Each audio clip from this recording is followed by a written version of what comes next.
Hello and welcome to the EdTech Podcast. I'm your host, Philippa Wraithmell, and today we're asking one of the biggest questions facing schools, families, and everyone right now.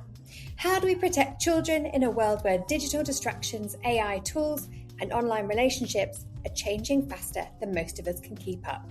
In this episode, I'm joined by the lovely Louise Dawson, who brings deep expertise in inclusion, safeguarding and student support, as well as Harrison Parker from Linewise, an absolutely incredible conversation, whose work focuses on digital wellbeing, classroom management and online safety. Together, we explore what happens when technology supports learning and what happens when it starts to overwhelm it.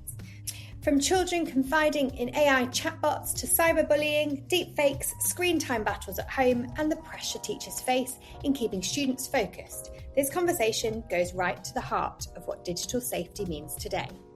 But this is not a fear-based episode. It's about belonging, connection, visibility, and practical guardrails, helping students, schools, and parents build healthier digital ecosystems around children.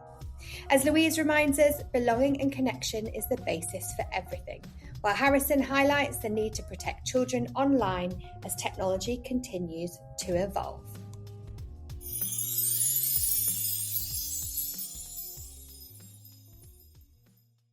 Hello and welcome to the EdTech Podcast, the lovely Louise Dawson. Please, would you be able to tell our international listeners and audience who you are and what you do? Absolutely. I love that alliteration. Lovely, Louise. I've been called a lot worse. So yes, my name's Louise Dawson. Obviously grew up in the UK, worked in UK schools for a few decades, and then came out to the UAE. I've been in the UAE for about 15 years, and I specialise in supporting children who struggle with education and who might be on the outside of education, but generally how to improve our classrooms to make them more inclusive. So we have three strands to the business. One is the school improvement piece, making sure that classrooms are accessible and buildings are accessible. We then have a training centre where we train staff. We do the whole safeguarding piece, inclusion piece, wellbeing, gifted and talented, English language. We also have a children's centre. So we work with children who are excluded from the school setting or have just moved to the Middle East and can't find a school place. So we kind of fix those challenges. And then we help promote businesses who are, EdTech companies who need to get into schools and helping them to access, do those warm handshakes for businesses as well, because we have the platform. So we use it to the best of the ability because all of that helps children. Absolutely. That's fantastic. And it really is that array of knowledge that can help not only companies, but actually schools to understand what's important and what is out there in EdTech and actually how is that improving or helping support students and their learning and them feeling like they belong, right? Yes. 100%. Belonging and connection is the basis for everything. Amazing. And so tell us a little bit about your journey with students. I mean, you've mentioned over the last 15 years, you've been in the Middle East specifically, but previously to that, you've been in the UK. So you've had a real experience of a range of curriculums. I know here we have, 20 odd plus in different emirates, depending on where you are. It's a lot of places to deal with, but ultimately the same concept around student. Yeah, I think education is quite interesting, isn't it? In that way, we have different curriculums, we have, different nationalities teaching, but we also have many different nationalities of children. And I think when it comes to learning needs and learning differences, it can be quite difficult to split apart whether that's a special need or whether that's a language need or a social, emotional, mental health need or just a learning need. So it's a very challenging landscape, but I think that's kind of what makes it inclusive as well.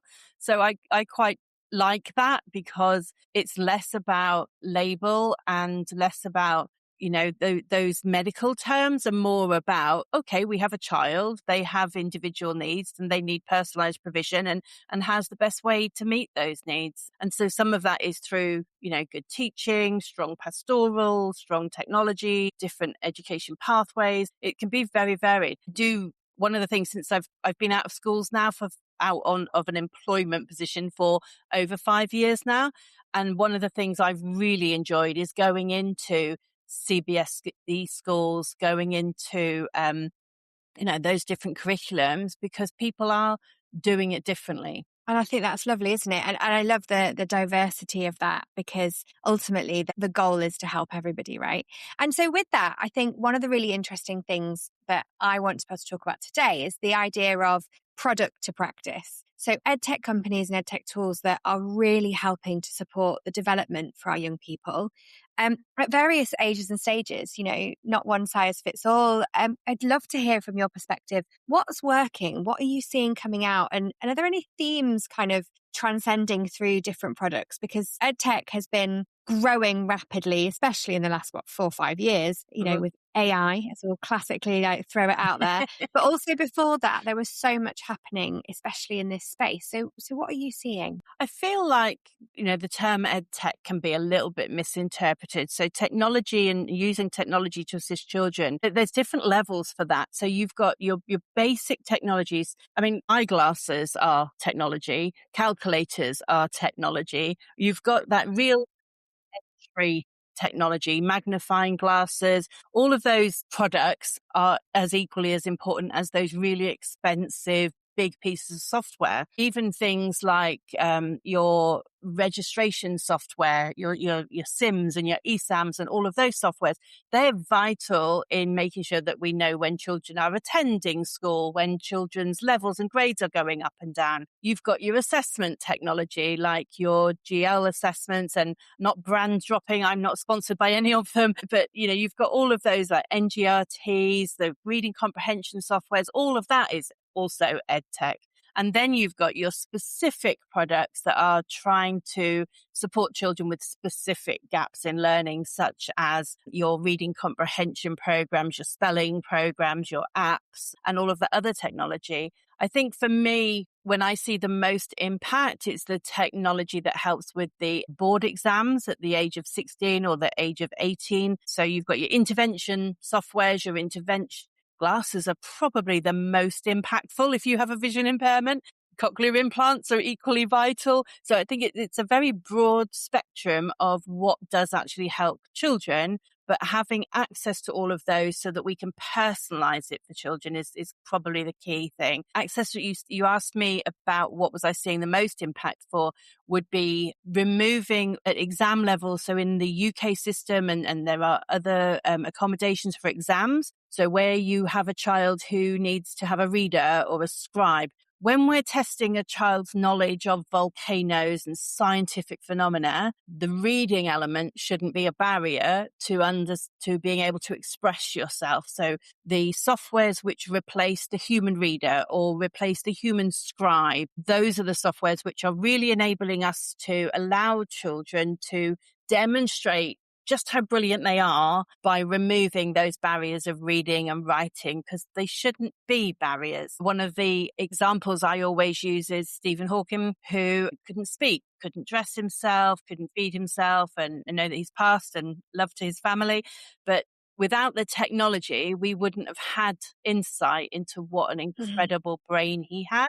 And so technology can really remove the barriers that we don't need so that we can experience the intelligence and the information that they do have inside. Amazing. And I love that link back. That's so true. It's really about embracing that positivity and those kind of real life elements to say, actually, if we look at it in a bigger picture process. And really interestingly, we've kind of talked overly around universal design for learning and embedding that within the classroom. Do you think schools are able or are going far enough to trust technology enough to allow universal processes through technology into their classrooms? So yes and no. There's always prohibitive factors like cost. Then there is the time to install and roll out all of those challenges.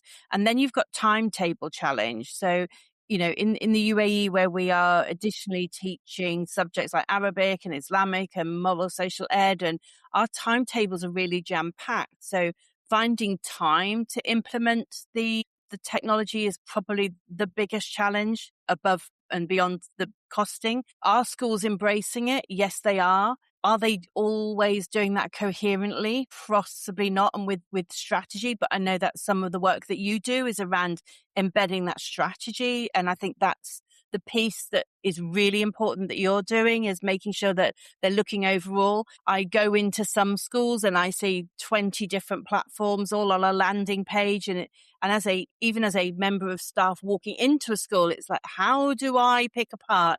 And I know that's becoming a bit of a challenge for parents. Are they on Seesaw? Is it on this? Is it on that? Where do I find that information? Where's the newsletter? How do I know what their homework is? It's all very disjointed. So we have to be so are they embedding universal design? Yes. Are they always doing it coherently and strategically? Possibly not. But it's a journey. Yeah. So we'll get there. Absolutely. And I totally can relate to that idea of looking at all of those different applications.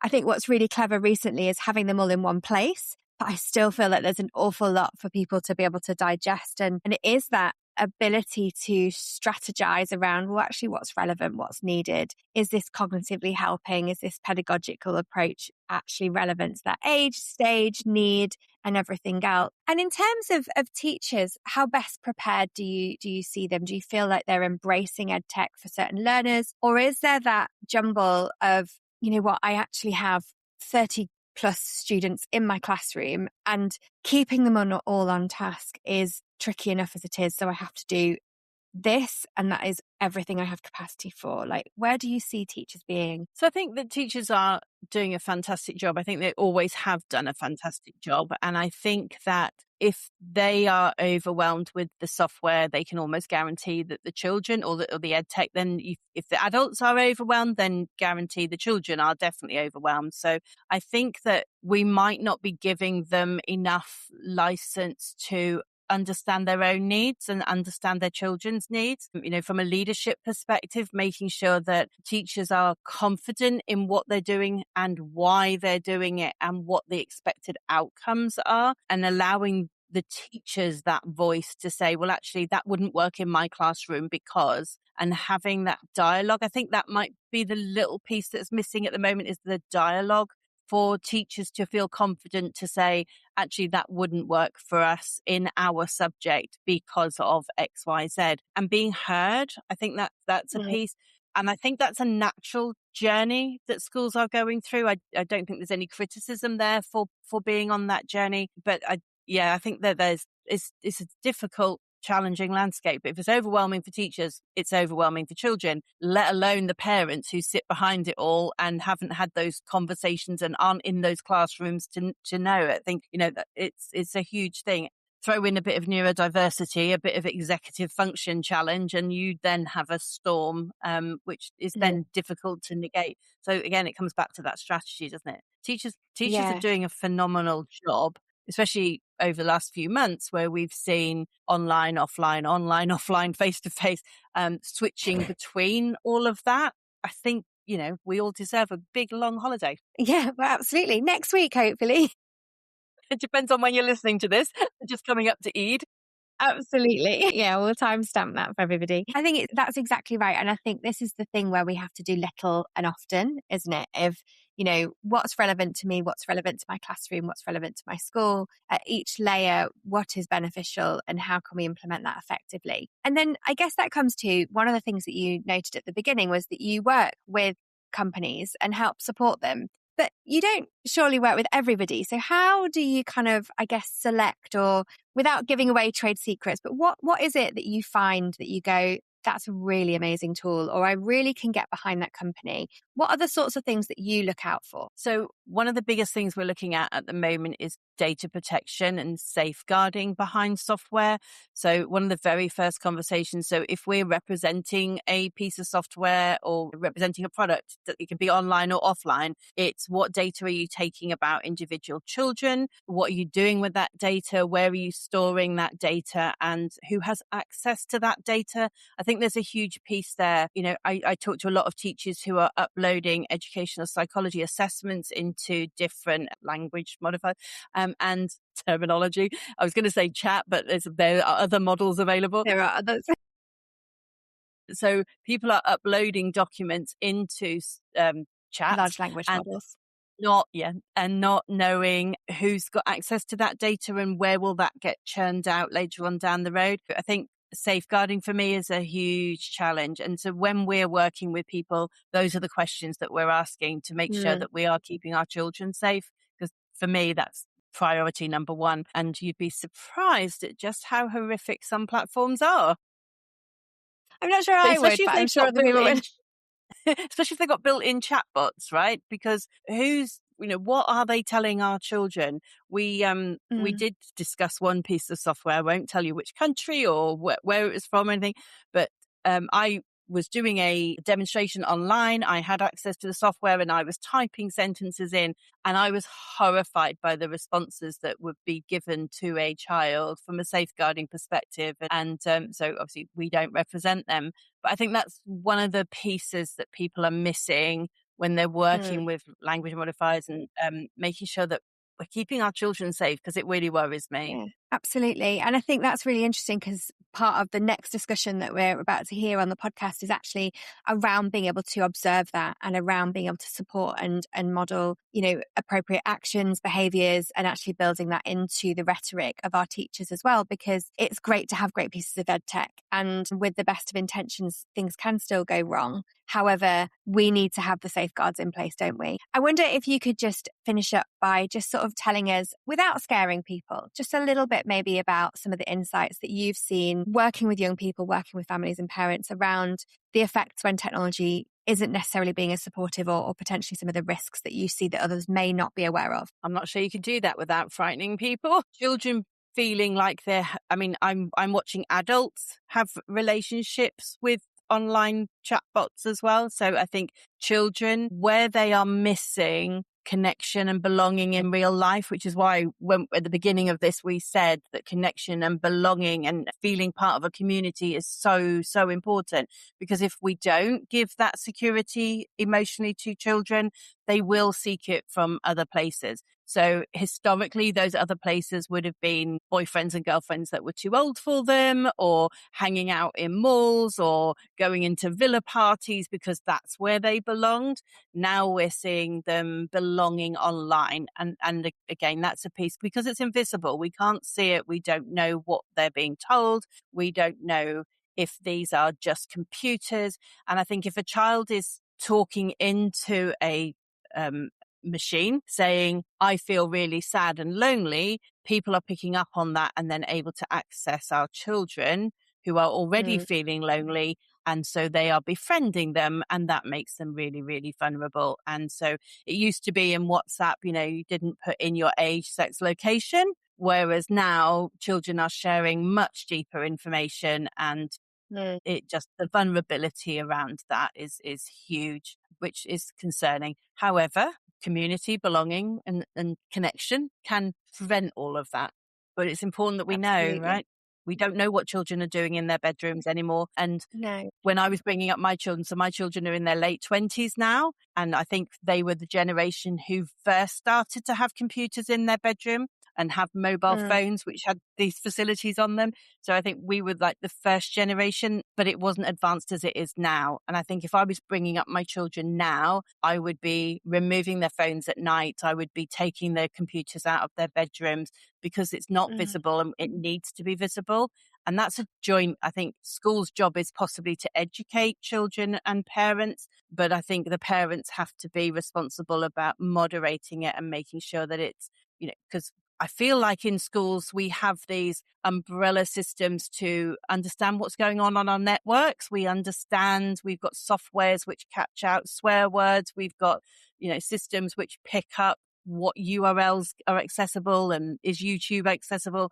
But once they get into the home, all of those barriers are removed, and that's a challenge. So yeah, it's scary, avoidable, but scary. Exactly. And I think that's one of the real things that's important to note here is I believe that the conversation around technology and use of technology without blame culture should be very organic, allowed, non-threatening at all levels, because as parents, we feel threatened by what other people may think because of what we're allowing our children to do. Children may think, well, I've never spoken to anyone about it, so they might tell me off and I don't want to have a conversation. So we start to build these walls up without even realizing it, those invisible walls, and they become incredibly hard to take down. And it's conversations like this and today that are going to be really important and empowering. I think it's I've likened it previously to conversations around sex education. I think it's one of those really tough conversations to begin, but once you start, you know that it's that boundary's been broken and it's just normal, and we need to normalize these conversations.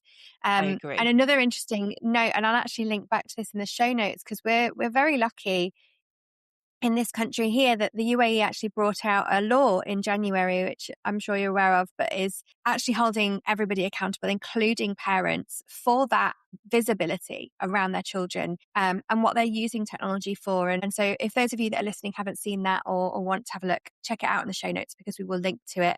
And it would be wonderful to see other countries also replicating similar stances on how to make sure that everyone is in the loop and that everybody is part of the conversation. Thank you so much, Louise. It was really great to have you on the podcast today. Thank you for being You're here. very welcome. Always. Take care.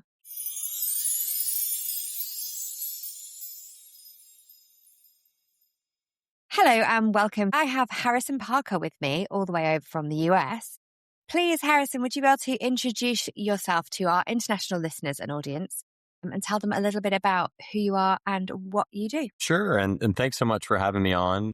Good morning and good afternoon to you where you are. I'm Harrison Parker. I'm the Executive Vice President for Linewise, and I'm sitting here in North Carolina during this interview. And I'm really excited to talk to you today about student well-being and how we can protect kids online. Such a vital conversation right now. I think probably for the last 18 months, if not longer, we've seen an awful lot of changes. In terms of legislation globally, we've seen a huge amount of changes, even within the last 12 months, around the security and safety, but also the regulation of different applications for children. And it really is becoming much more of a forefront conversation. So Harrison, tell us a little bit about Linewise. Where did that come from? What's your background before that? And how is Linewise making a difference? Sure. Much like a lot of people out there, right? They grow up with a vision of doing one thing when they're older, and it ends up not being the case, right? But I'm so happy that I stumbled into education after college, was looking for a job, and applied to a company called Rosetta Stone, which some of you may be familiar with, the language learning company, due to my passion for languages and really using the product. And so I got an early entry-level job with Rosetta Stone, working with K-12 schools. And that was how I got my start in education. And from there, it's kind of snowballed. But really, my true entry into digital safeguarding and well-being has been over the last decade. I worked with a startup that was eventually acquired by Linewise, and our focus was keeping students on task with the influx of devices that were entering the classroom around that time, Chromebooks and laptop, and kids were easily getting distracted. And so that's where my start was with that company, and we were acquired in the past 5 years by Linewise. That's really where I've been focused. Again, like I said, in the last decade, is around digital distractions and digital well-being. Yeah, and it's really interesting, actually, because Rosetta Stone was probably one of the first language learning applications that first obviously was audio and then moved in, and it transitioned, and it's seen so many changes.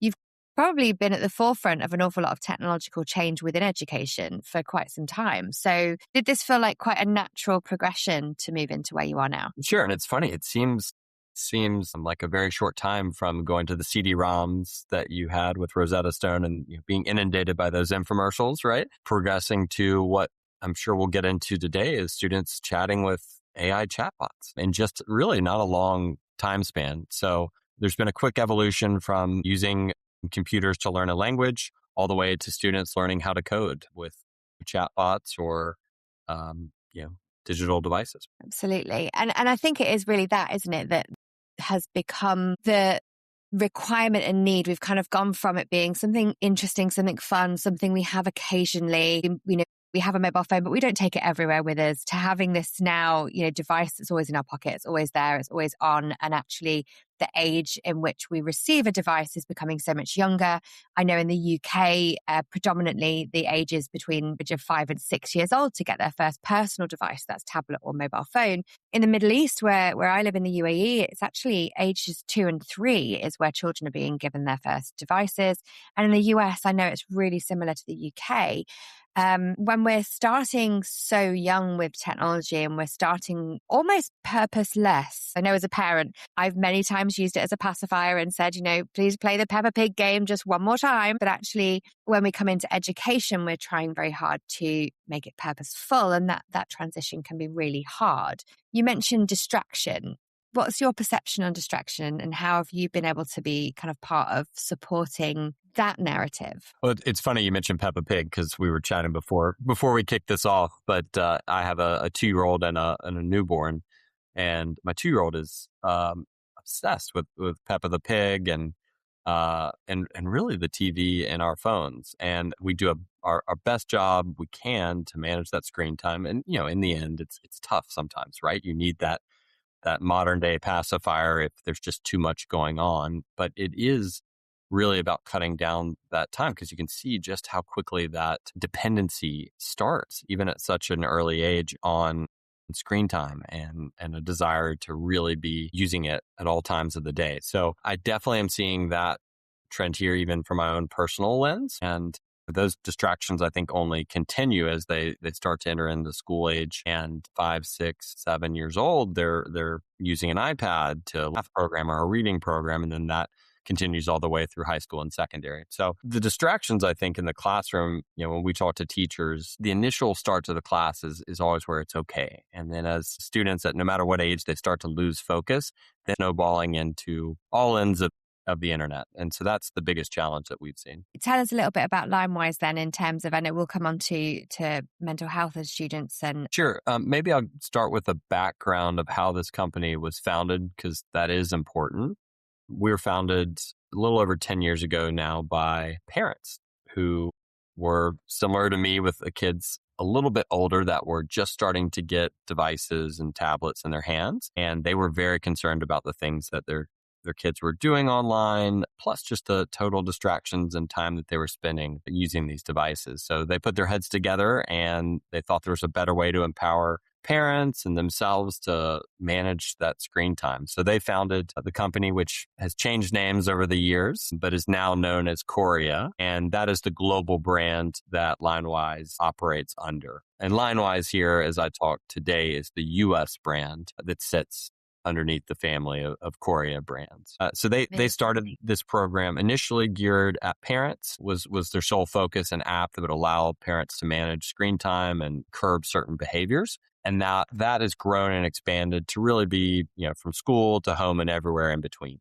So through acquisitions and their own development, we now have several products really focused at digital well-being. Which is incredible, because I think when it comes from that mindset of we have a real problem, we can see this happening with our own children, you really get that deep desire to solve that problem. You get that understanding that it links so closely to what is so important to you, that you want to be able to help other people as well. And I'm sure that will be part of why it has been so successful. I'm sure our listeners, as I do, we know Qoria, we've heard of it. It's one of those brands that you understand is out there to be able to support parents and families and really help this larger problem, which, as we mentioned, now is being put into the forefront, but it's been a problem for a long time now, just hasn't been as widely recognized until, unfortunately, we've had significant events that have happened to young children that are irreversible, right? And these things are so predominantly important now in our lives that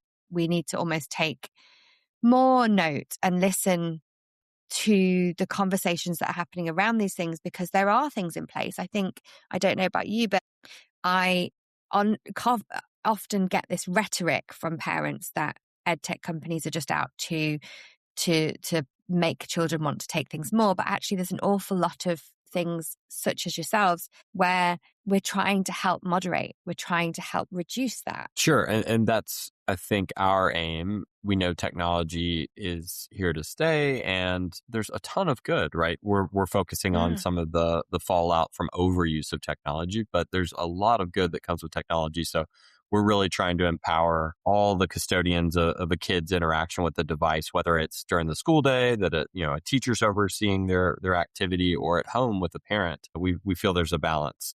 Yeah, that's our mission is to really ensure that we focus the attention on the right use of technology and that we step in as harms evolve.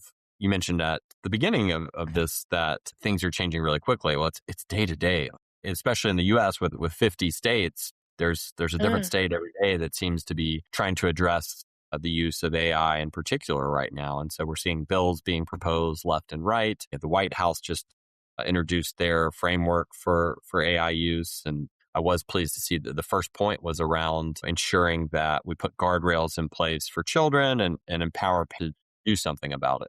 But there's a lot of discussions that need to be had. And I think the more that we foster those conversations globally, the better outcomes or decisions we'll make around it, because it's changing so quickly and we need to get ahead of it. Yeah, absolutely. And interestingly, you say the US have done things like that. And around empowerment, in the UAE, we recently had a bill that said that parents were also responsible, that if you give your child a device, that actually you have to make sure you're monitoring it. It is part of your parental responsibility. And I think these things are starting to really help and evolve in terms of even just having more of a conversation around it and having more of awareness. It's not a case of just, oh, it's fine, it will never happen to my child. It's more around, okay, actually, I want to talk to them about what they're doing and I want to be interested and I need to be interested around that and considering that as more of a purposeful part of parenting instead of that kind of pacifier that we can perhaps do when they're a little bit younger. Yeah, absolutely. The big thing I think that has driven the attention to this, as you mentioned, is unfortunately since the pandemic, a lot of these trends have been increasing, and that isolation initially for those 6 months to a year during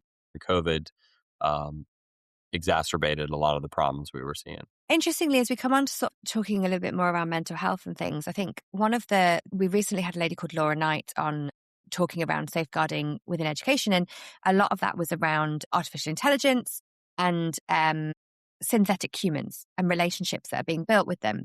Now, anecdotally, I have a friend who is using a chatbot for helping them to get fit before they turn 40.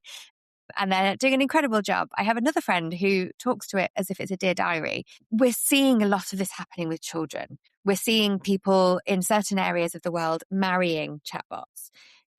We are drawing ourselves, perhaps because we don't wish to have the conversation outwardly with an actual human for worry of somebody thinking that we're strange or not wanting to take us seriously, or for whatever reason, people are turning to artificial intelligence for support around mental health. And that is something that we need to be able to address, right? Sure. And I think we just did a survey about 6 months ago and released it at the end of 2025, but we saw so many children now, according to our respondents, are confiding in these AI chatbots, as you mentioned. They almost seemingly trust these chatbots more so than an adult. They're almost generating these imaginary friends.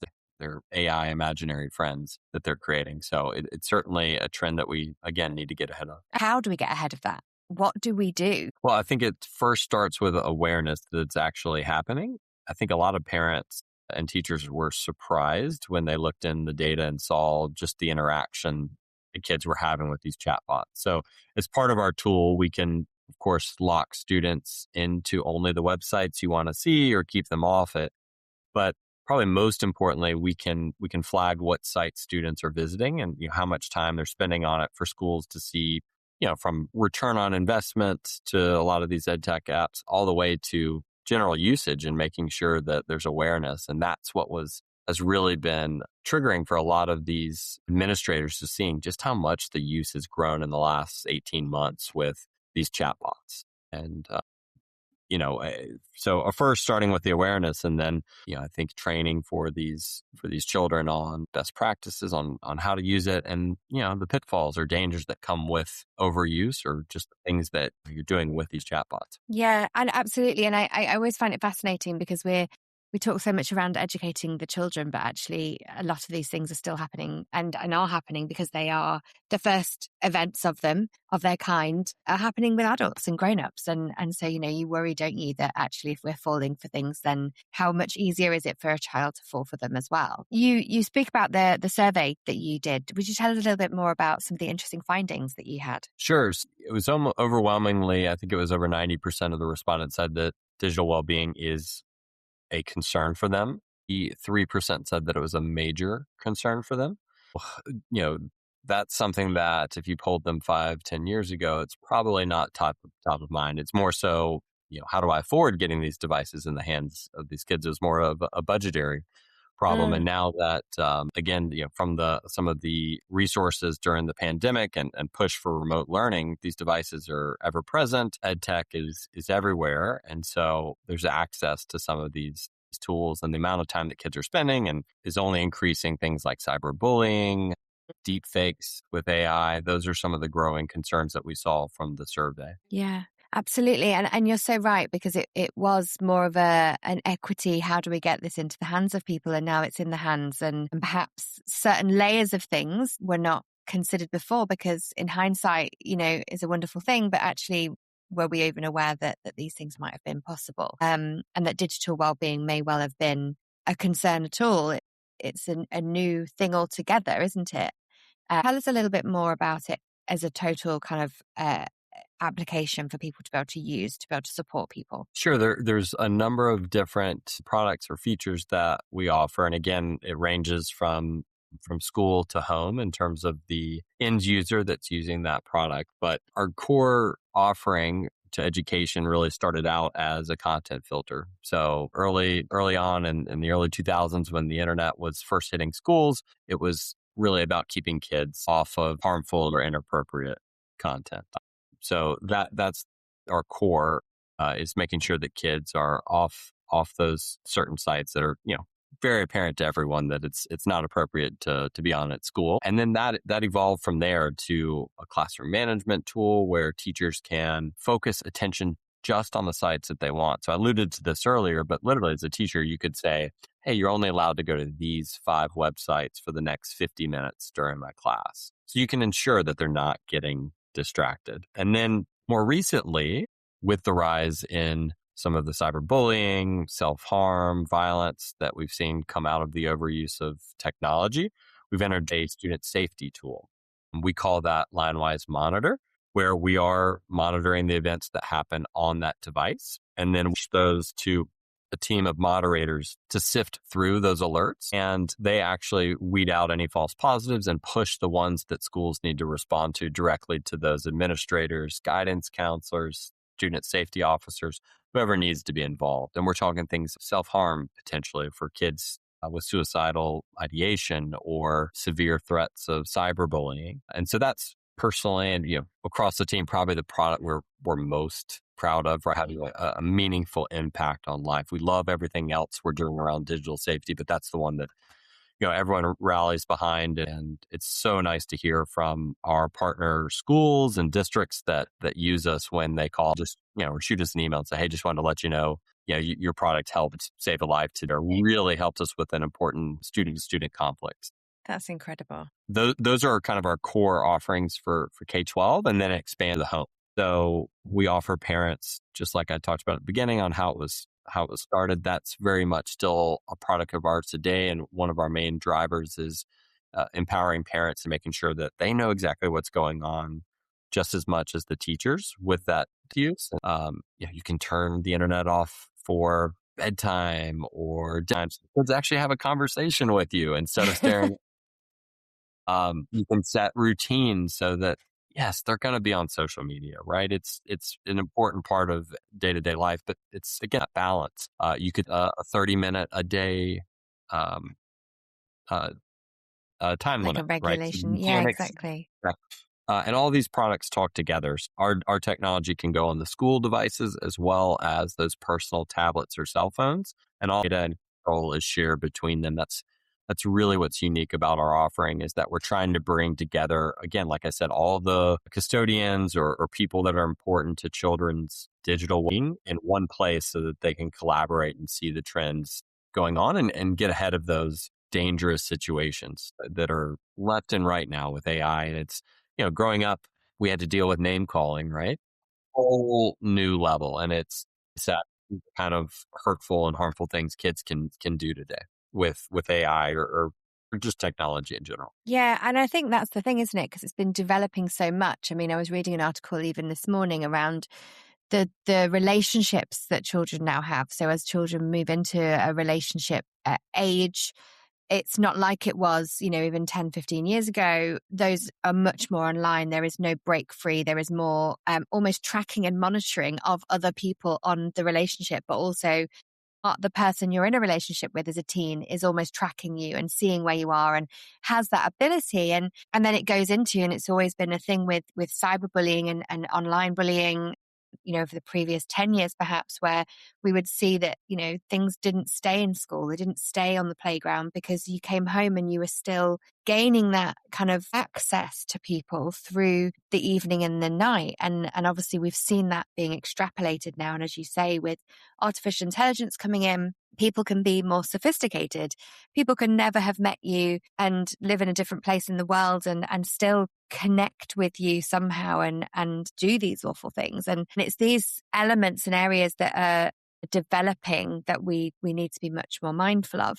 I'm really interested, have you seen an increase in parents understanding and wanting to know more or embedding these tools within their family life? And I ask because I know that oftentimes at schools, they find it really hard to engage parents with conversations around how to utilize technology, how to support with technology at home, any of those conversations, partly probably through parental fear, again, of judgment that they can't control what their children are looking at. And I wonder, are you seeing an upward trend of usage and people being more interested in that side of things? Absolutely. And I forgot to mention in the alphabet of brands that I'm going to throw at you here that I mentioned underneath Qoria is our parent app is called Custodio with a Q. So that's one area that we've seen grow globally tremendously. So well over 100 countries across the world are using that app. And it's not just the US, UK, or Middle East. It's truly globally. And I think that's just because this problem that we're seeing in terms of screen time adoption and overuse is everywhere now. And so we're certainly seeing those trends. We're seeing an investment by parents to be more aware of what's going on. And I think it's what we were just talking about. We call it the iceberg effect internally, where, of course, on the playground, you see it, right? You can see someone getting into fisticuffs or, name calling or something like that. Whereas now, it's everything beneath the surface that's happening 24/7. 2 a.m. they're up, they're not sleeping, and they're worried about a social media post by their friend that was alluding to them, or, a deep fake that's gone viral in their school. And so those are the things that we're really trying to tackle and empower parents with that Custodio app and our monitoring. Yeah, and that's so good to hear, because I think it's been quite easy to almost leave parents behind on the assumption that you're giving a device to your child, so you must be having that conversation with you. You must be understanding that. And I think there's a lot of learning from everybody to be being done around this, rapid pace of technology shift. One of the things that came into my mind, and it reminds me of parents as well, is that information overload, like the simplicity of using it. Because so how easy is it? How is the simplicity of that? And has that been something that you've worked on as a company? A ton. So we go through iteration after iteration so that, when you first sign up for the app, you can very quickly do the number one thing that you want to do, which for most people is at bedtime. I want that device to go off at 9 p.m., 10 p.m., whatever it is, right? So that they're not in their room playing Fortnite or a game at 3 a.m. And that's where, we see a lot of the problems are children that just won't sleep because they want to play. It's super important for them, from a physical and a mental perspective to get that much needed rest. From opening up the app to adding the app to your kid's cell phone or tablet and applying that routine or the bedtime screens off time limit, it's very quick. It's really not difficult. So I'd encourage everyone, we've got a trial to check it out. It's not a big lift to do, and I think you'll get some quick wins out of it for your children to get that dinner time, that family moment that maybe you've been missing with the kids, just literally staring at their screen. I've got nieces and nephews that are a little bit older that it's such a battle. We're at a family dinner. It's normally their grandfather that's telling them to put the phones away and put them in a cabinet and don't look at it again until after dinner. But now do that, it's tough to pull that phone away, and it does create friction between the parents having to physically pull it away. The thing that we've heard from our end users is that it's really a frictionless way to implement because they try and open up the app and nope, you hit your time, or, screens off at 10 p.m. Absolutely. And then I they think, become accustomed to it. It becomes part of their yeah. routine. And there's not this battle between parents and kids and, trying to force Yeah, something. especially at an age where they're already battling with an awful lot of things. I mean, I myself Sure. have had a conversation this morning with grandma about how my 11, almost 12-year-old is going through puberty and he will snap and he does that. But we're the grown-ups. He is the child. We have to remember that his tone is developmental and not anger. It's something else. And actually, we see phones coming in and devices coming in at these ages where there is more conflict, or when we're having those conversations and we see more conflict around those sorts of things, that we end up exacerbating the conversation to something further. And as you say, having something like this in between is that middleman to kind of go, well, it's done. It's out of my hands. I can't do anything about it. We set those times. I guess from Blame my the app, right? It's the app. It's not me that turned it off. Yeah. I didn't do it. Well, although interestingly, I did hear a story about how apparently it was somebody's mother who was the problem at the dinner table and not the teenagers at one point. There is an increase in an older generation becoming more addicted to their phones. Sure. And part of my wife and I struggle sometimes to set proper expectations too, because they're absorbing so much, at least our children's age, that we notice, okay, we need to do the same thing and put our phones away from 5 to 8 or whatnot, so that they don't constantly see us on our phones. So I think it's a problem that we all need to be aware of, not just our. Definitely. And so I guess in the same respect for educators, how easy is that? How simple is that? Is it something that every educator can do themselves in their classroom, or is this kind of a whole wide scale? You spoke around districts, you've spoken around schools, etc. Like how does it work? Yeah, think about I know a lot of the listeners are familiar with districts in the US, but if you're in the UK, like a MAT, we've got several schools. That's how we're set up in the US. So we work with districts with 250,000 kids that they're responsible for too, right? So typically we're working with central technology teams in these schools, MATs, districts, and they can centrally deploy our app to those machines, within an hour or so through other technology. Yeah. And so once our technology is on those devices, then you're working with a normal interface that you can open up, log into, and apply the rules you want to and get started. So none of these are very difficult to do. Most teachers with our classroom management tool, again, where they can choose what websites they want to work on those devices in real time, they're up and running in a minute or two once they see it. We display every kid's tile on the screen in front of them so they can see what they're working on in real time. And then again, they can push sites to everybody to ensure that when they're all funneling into class, that you get them right on task really quickly and say, okay, everyone, I'm going to push this website, Khan Academy or whatever it is, to everyone right now. Get going, and then you can lock them into it so that when they try and click the tab to open up YouTube or listen to music on Pandora or whatever it is, right, they can't. And so they're focused on their algebra assignment. The really interesting trend that we've just seen is, and sorry, I don't have the exact numbers in front of me, but a decrease in toxicity or harmful events at schools that are deploying our Custodio app. So we offer that Custodio app at no cost to schools that use our monitor product or filtering or classroom management.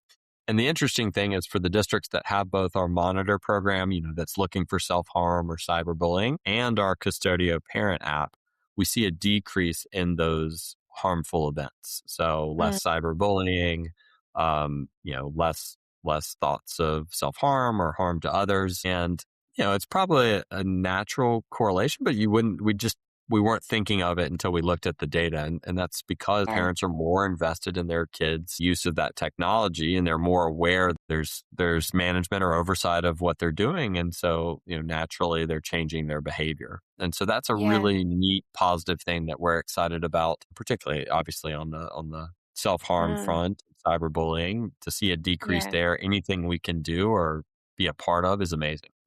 I assume because of the fact that you're seeing all these things coming in almost in real time is that you're spotting trends perhaps before the children or before the teachers would have ever realized that was something that was going to be happening. You start to see more comments, more certain top terms, new phrases, etc. coming through.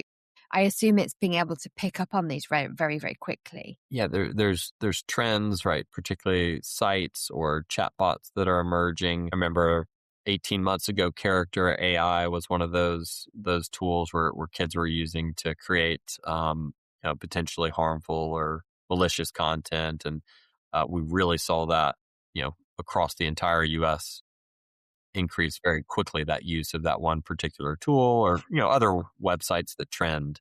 And so that's really where the awareness component that I talked to at the beginning is super important. You have to pay attention to the data that's being put in front of you so that you can act accordingly. Otherwise, you're just firefighting and being reactive, and in some situations, it's going to be too late. Yeah. And is that down to the school or district, or is that something that you also, across the top, obviously, considering data anonymation, etc., I'm sure, but is there something that you can see across the board where you're going, okay, that's a new trend, that's something that we didn't expect?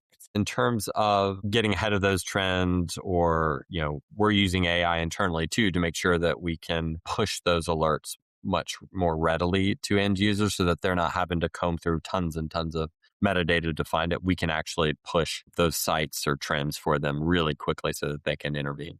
And that's vital. That's the bit that, for instance, if there was ever something happening where somebody didn't see that in time, that's where the benefits of these almost having more eyes on it, right? And even the ability to kind of tick, I guess, sort of marker and spike sort of, if something is repeated a certain amount of times, or if we're seeing certain content words from certain users, that's when you're able to kind of almost have triggers. Absolutely. So, we rank these events from 1 to 5. For 5, those are super serious, imminent threat to life in some situations. We actually pick up the phone call. So the team of moderators that I talked about, they pick up the phone call. They will call our contacts at the school to let them know, hey, you need to intervene quickly from what we saw. Yeah. All the way to context that we're providing on previous events, because sometimes one event in isolation seems innocuous. It doesn't seem that bad, but if you look at the string of incidents for that particular student or group of students, you can really see those patterns and understand that something needs intervention. And have you seen a move away from, I want to say, the traditional things that we saw online, like the cyberbullying kind of in a chat room way, more towards sort of more serious image-based generation, that kind of artificial intelligence side of things? Or is that something that is, I guess, is just an addition to tradition? I'd say the latter, right? I think the chat room cyberbullying is still very much occurring. We see it through our monitor product quite frequently, but now I think the impact that you can have on another individual is more damaging, with the ability to create deep fakes or impersonate somebody and make them appear to be saying something they never did, or changing their appearance, right? Those are the things that can have super harmful impacts to kids and go viral. And we've had several incidents of that across the country that have made major news headlines, where those deep fakes of typically boys superimposing their female classmates on, nude images or anything like that are those moments that are very dangerous and that we're trying to get ahead of. Yeah. And interestingly, when you say that, there's been an increase, I know, in the UK, and a lot of reports recently coming out around the same sorts of things. And I would assume this is happening globally, but around educators. So actually students utilizing technology to almost bully and demean their staff that are working in the schools and educators. 100%. And you're seeing some teachers sadly retire or resign early because of some of these things. I know we had that happen in Australia. Some of our colleagues raised that to me recently, that they were starting to see that trend of just teacher frustration in the classroom because of being bullied by their own students, or just the challenges they were having with devices and distractions in the classroom now. So that's definitely a big problem. Yeah. One thing that we've done in particular, I wanted to highlight on, in a lot of cases, they're generating CSAM, but, because their classmates are underage. So they're creating CSAM with these, superimposing their student's face on a nude image. We're using AI now to combat AI, and our filtering technology actually blurs. It's funny. Philippa, you're a little blurred right now with but that's essentially what we would be doing is we'll blur an image. We'll see it in real time. And we can look for things like pornography or gore or blur a video or an image in real time. So that's what we're trying to do to get ahead of it, because otherwise, often when you find out about these deep fakes, it's too late. They've been circulating in 20, 30 minutes. These things can go to text messages across the entire school.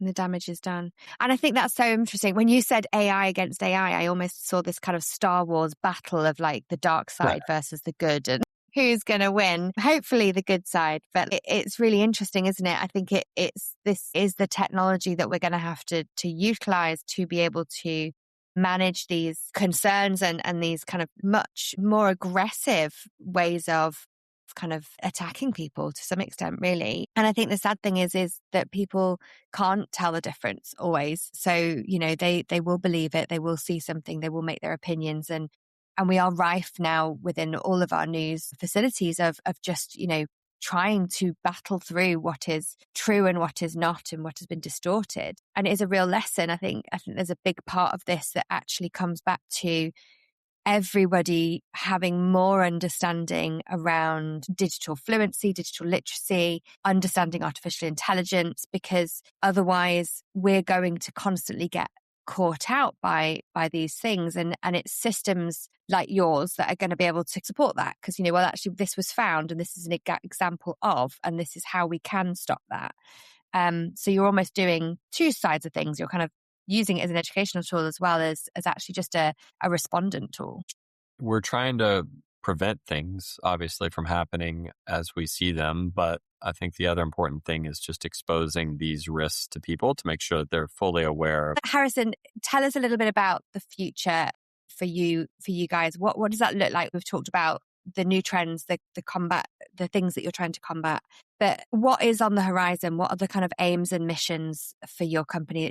Sure. I think we're going to keep leaning into technology just as it's advancing for some harmful ways. As we mentioned, I want to highlight there's so many good things coming with it too. And we're really excited about some things I can't talk about quite yet, about what we've got planned in the next 6-12 months that will really, I think, change the game in terms of being proactive and making sure that we protect kids before these incidents happen. And then also aggregate those findings so that we can make everyone aware of what to look for in our partner schools or partner parents that we work with, so that they're equally as informed and at the ready. Because it takes collaboration between all the people that are aimed at protecting our children to really make a dent in this. And so that's what's key. I think you asked a question about that earlier, and I get a chance to respond to it. But where is it important? I think it's there's so many stakeholders in our kids' lives, from school to home, that we really need to make sure that everyone that's around them is doing a good job of putting guardrails in place. But at the end of the day, they're just kids, like you were talking about, and they're fully unaware that it's so easy to replicate a voice now. Like, think about how easy it is to get duped. Myself, every time I'm looking at something, it's almost like a framed question I have to ask myself every time. I'm like, is this AI or is this real, before I even read it or look at it? Because it's so easy to duplicate someone's voice or pattern of speech. There's too many pitfalls between malware, cyber attacks and harmful content, that we really need to do a lot of digital citizenship and training, to your point. Yeah, I couldn't agree more. And I think that really is so vital that we educate everybody, but we also keep these things in place, these guardrails, to support all the stakeholders, just to protect people, because we're not, even an octopus wouldn't have enough arms to be able to stop all the things that are happening, and we need these layers of protection to be able to do that. So thank you so much, Harrison, for your time. It was great to speak to you today. Likewise. Thanks so much.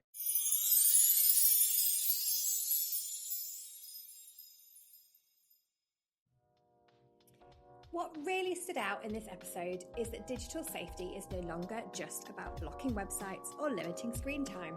It's about understanding the whole child holistically, their well-being, their relationships, their vulnerabilities, their learning needs and digital spaces, they now move through every single day. Louise reminded us that when children do not feel belonging and connection in real life, they may seek it elsewhere, and we have to be really aware of that, because that includes online spaces and AI-powered tools. Harrison showed us how schools and families can use technology more proactively, spotting patterns, reducing harmful incidents, and creating clearer boundaries before problems escalate. And the message is really clear: transparent. We cannot leave children to navigate this alone. We need parents, schools, EdTech providers, and policymakers to work together. The practical tools, the honest conversations, and the strong safeguarding systems in place.